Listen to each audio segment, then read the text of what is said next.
जी ने जो है कील बिछवा रहे वे, तो कील जो है उनमें तारों में लगा देंगे, खंभों में लगा कर हमारे रुपया मोदी के मिल में पड़ा हुआ है। 250 रुपए प्रतिदिन मेरे बनते हैं सूचना के अधिकार के तहत, क्योंकि मेरा समय इन्होंने इतना नष्ट किया है। यहाँ पर मैं सूचना विभाग में केस लेकर जाऊंगी लखनऊ। हेमा मालिनी का पाउडर उतर जाएगा। हम पाउडर नहीं लगाते, हम तो मिट्टी लगावे अपने चेहरों पे नौकर के।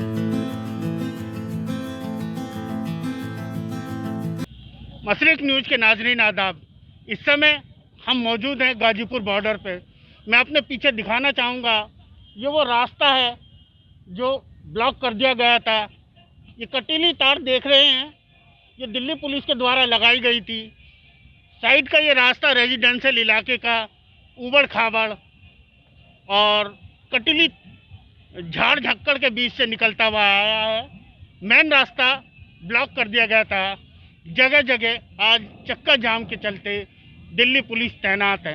हालांकि किसानों ने वादा किया है कि जो भी होगा वो शांतिपूर्वक होगा और दिल्ली, उत्तराखंड और यूपी को चक्का जाम से मुक्त रखा गया। मेरे साथ जो किसान हैं, जानता हूँ वो क्या कहना चाहते हैं। जी, ये सरकार ने हम समझ नहीं रहे, ये भाई हमारी समझ में बात, सरकार ने काटे क्यों दिए हमें, काटे वाले तार। योगी जी ने जो है गाय छुटवा दी, वे फसल नहीं होने देते। नुका भाई तार बंदी कर लियो और हम इनका घर को ले जाएंगे, घरों भी ले जाएंगे हम इनको। और मोदी जी के लिए क्या कह रहे थे आप? मोदी जी के लिए क्या है, मोदी जी ने जो है कील बिछवा रहे वे, तो कील जो है उनमें तारों में लगा देंगे, खंभों में लगा कर। ये तो हमारे काम का सौदा सारा। आपने मिट्टी खोद करके फूल लगाया, क्या संदेश देंगे आप? वे कील बोवे, वे सूल बोवे, वे सरहद बनावे अपने किसानों के सामने। हमने गन्ना बोया, हमने आलू बोए, हमने फूल बोए। लगभग 2.25 महीने का टाइम हो गया, अभी तक कोई हल नहीं निकला। क्या संदेशा देना चाहेंगे? ये हल काटा भी नहीं, ये नहीं काटा। कोई और सरकार आवेगी वहाँ काटेगी। 2024 के नाम के हम बैठ गए, हम तो 2024 के नाम के बैठ गए। यही फसल होगा, यही काटेंगे, यही बोलेंगे। और मैं एक बात और बता देना चाहूँ, सुनो, एक बात और बता देना चाहूँ। हेमा मालिनी का पाउडर उतर जाएगा। हम पाउडर नहीं लगाते, हम तो मिट्टी लगावे अपने चेहरों पे नौकर के। फसल बोवे, हम किसी के ऊपर वो नहीं करते। गूगल को डाउनलोड करोगे तो उसमें से रोटी नहीं लिख रहे, किसान ही देगा रोटी वो भी खा रहे, और कंगना रनौत भी खा रही, और रागिनी तिवारी भी खा रही। अगर उनमें जरा सी शर्म है तो हमारे अन्नदाता की रोटी ना खावे वे। बात की जाए कंगना रनौत की, तो वो बहुत किसानों के खिलाफ जहर उगल रही। आप भी एक महिला हैं, क्या कहना चाहेंगे आप? कंगना रनौत को 5 प्रोजेक्ट दे दिए मोदी सरकार ने, उसकी बढ़ाई करने पर बड़े बड़े प्रोजेक्ट दिए। लेकिन मैं तो किसान की बेटी हूँ, मेरे गन्ने का ही पेमेंट दे दे। गन्ने का पेमेंट क्यों नहीं दे रहा है? मैं तो यहाँ भी गन्ना उगा दिया। कम से कम 10-20 आदमी कुछ तो चूसेंगे, कुछ तो भला होगा। हम भला करते हैं, बुरा नहीं करते। किसान है हम, अन्नदाता है हम। अन्नदाता कभी किसी का बुरा नहीं करता। सरकार बार बार बातचीत करने के लिए लोगों को बुलाती है, किसानों को बुलाती है, कुछ हल नहीं निकलता। सरकार अपने रवैये पे अड़ी हुई है और किसान इंसाफ पाने के लिए अड़े हुए हैं। क्या हल निकलेगा? कितने दिन तक आप रहेंगे? बिना अदालत के हमें तारीख पे बुलाया जा। 250 रुपए प्रतिदिन मेरे बनते हैं सूचना के अधिकार के तहत, क्योंकि मेरा समय इन्होंने इतना नष्ट किया है। यहाँ पर मैं सूचना विभाग में केस लेकर जाऊंगी लखनऊ। 250 रुपए प्रतिदिन बनते हैं। एक नागरिक को रोजगार गारंटी योजना के तहत 100 दिन का भत्ता मिलता है। किसी को दिया भत्ता? ये कहते थे काला धन हम वापस लाएंगे। 15-15 लाख रुपए आए किसी के खाते में? हाँ, 2000 रुपए खाते में जरूर आए किसान के, वो भी किसी किसी के आए। उसमें मैं बिल्डिंग बनाऊंगी, उसमें मैं बेटी की शादी करूंगी, उसमें मैं कपड़े सिलवाऊंगी 2000 रुपए में, उसमें खेती का बीज खरीदूंगी, गन्ने का बीज खरीदूंगी, आलू का बीज खरीदूंगी। 60 रुपए किलो जब गन्ना आलू इन्होंने बेच दिया दुनिया को, तो आप ये बताइए हम कितना बीज बोएंगे? हमसे 1000 रुपए ले लिया तो किसका कौन चूसा? किसान का कौन चूसा है? हमारा आज तक ब्याज नहीं मिला। खरबों रुपया मोदी के मिल में पड़ा हुआ है, आज तक इन्होंने हमें पेमेंट नहीं दिया। कैसे हम करें? हमें तो नीचे धकेलने का काम किया जा रहा। रईस हो रहा। 15 पूंजीपतियों के इन्होंने अडानी अंबानी के वो पैसे माफ किए। लेकिन आप हमें ये बताओ किसान का क्या किया? किसान कर्जदार है, आत्महत्या कर रहा।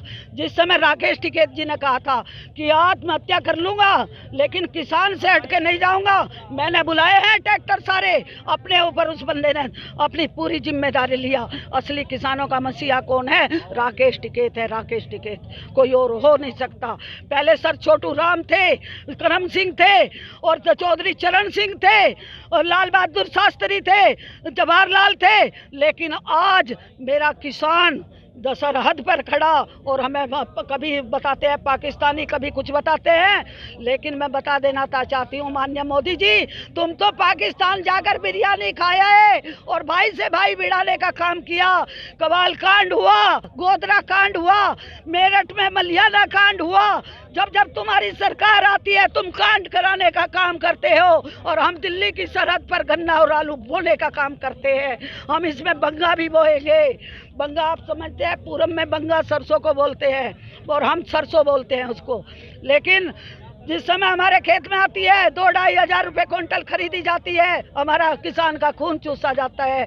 और अब वो सरसों का तेल 900 ग्राम का तेल वे अब 160 रुपए का 900 ग्राम देते हैं। तो क्या है आप समझते नहीं काले कानून क्या है? काले तो कानून वापस करो, एमएसपी पर रिपोर्ट कानून बनाओ और स्वामीनाथन की रिपोर्ट लागू करो। और आप कह रहे हैं कि बातचीत चल निकलेगा, हमें भी बता दें हम कहाँ के बातचीत करें। तो ये जय जवान जय किसान का नारा देश से में गूंजता रहा है, हमेशा गूंजता रहा है।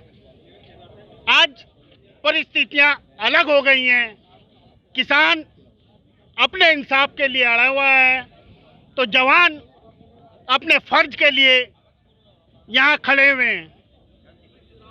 जवान अपनी ड्यूटी निभा रहे हैं, किसान अपना हक मांग रहे हैं।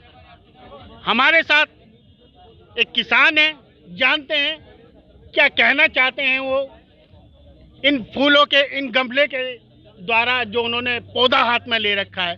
जी, मैं अमरोहा जिले से आया हूँ, मेरा नाम सुभाष सिंह है। तो हमने कल यहाँ फुलवाड़ी लगाई थी फूलों की, ठीक है ना। इन्होंने कंडों वाले तार लगा रखे हैं यहाँ पर, तो इसलिए हमने, इन्होंने क्या करा, कल हमारे सारे फूल उखोड़ के फेंक दिए गए यहाँ से सर। तो हम फिर भी हाथ में फूल लेके खड़े और शांति का संदेश देने सरकार को, हम शांतिपूर्वक अपना आंदोलन कर रहे हैं, हम किसी को कोई परेशान नहीं कर रहे। किसानों का कहना है कि इन्होंने जो कटीले तार थे, वहाँ जो गमले, जो पौधे लगाए थे वो उखाड़ फेंके गए। हम ये पौधे हाथ में लेकर के ये पैगाम दे रहे हैं कि हम शांति से, अमन और चैन से इंसाफ पाने के लिए अपना आंदोलन कर रहे हैं।